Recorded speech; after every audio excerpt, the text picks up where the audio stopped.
Hello everyone, हामीले हिजो हेरेका थियौँ पावर ट्रान्जिस्टरको क्यारेक्टरिस्टिकहरू हेरेका थियौँ। बट आज हामी पावर ट्रान्जिस्टरको इन्ट्रोडक्सन, यसको परिचय एन्ड यसको टाइप अफ ट्रान्जिस्टर भनेर पावर ट्रान्जिस्टर भनेर हेर्नेछौँ। लेट्स सी के हो त पावर ट्रान्जिस्टर भनेको। यसलाई चाहिँ इलेक्ट्रिक सर्किटमा चाहिँ हाई भोल्टेज र करेन्टलाई के गर्ने भयो, कन्ट्रोल गर्ने भयो है त। यसले के गर्ने भयो, यदि कुनै पनि सर्किटमा इलेक्ट्रिक सर्किटमा चाहिँ हाई भोल्टेज अथवा करेन्ट छ भने त्यसलाई कन्ट्रोल गर्ने, यसले चाहिँ कन्ट्रोलरको काम गर्ने भयो भन्ने भन्नु पर्यो।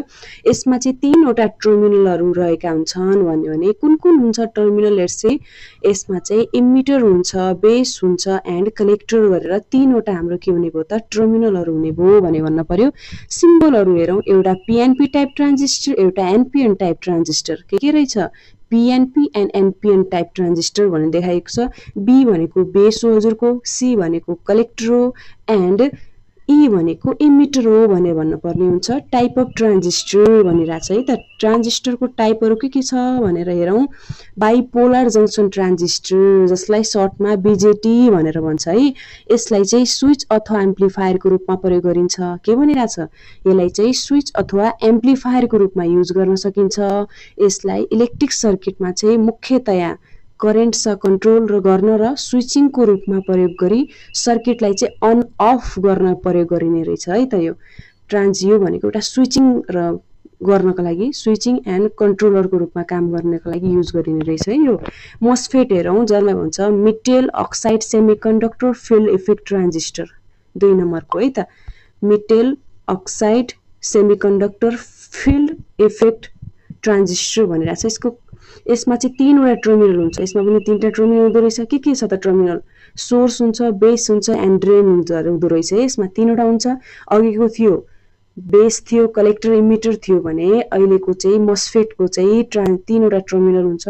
एउटा सोर्स हो, दोस्रो बेस हो भने तेस्रो ड्रेन हो भन्नु पर्यो।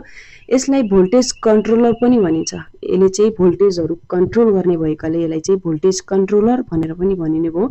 आइजिबिटी भनेर चाहिँ 3rd नम्बरको के हो त आइजिबिटी भनेको, इन्सुलेट गेट बाइपोलर ट्रान्जिस्टर रहेछ है यसको फुल फर्म। आइजिबिटीको full form insulate gate bipolar transistor रहेछ। यसका 3वटा टर्मिनल र 4वटा लेयर भएको हुँदो रहेछ। के हुँदो रहेछ, यसमा 3वटा टर्मिनल हुन्छ, 4वटा लेयर हुन्छ। कुन कुन रहेछ त, पिएनपिएन लेयरहरू है। 4वटा लेयर भनेको छ, एउटा पिएनपिएन र एनपिएनपी गरेर 4वटा चाहिँ यो के लेयर बनेको हुँदो रहेछ भन्नु पर्यो। इनपुटमा पावर लस धेरै हुन्छ हेर्नु त। आइजिबिटीको चाहिँ इनपुटमा चाहिँ के हुने भयो, पावर नै धेरै नै लस हुने भयो भन्न पर्यो। यसले सर्किटमा चाहिँ स्विचिङ अन अफ कार्यको लागि पनि यसको युज गरिने रहेछ भन्नु पर्यो। एप्लिकेसन हेरौँ है। यसलाई चाहिँ relay, inverter, DC to AC converter आदिमा युज गरिन्छ।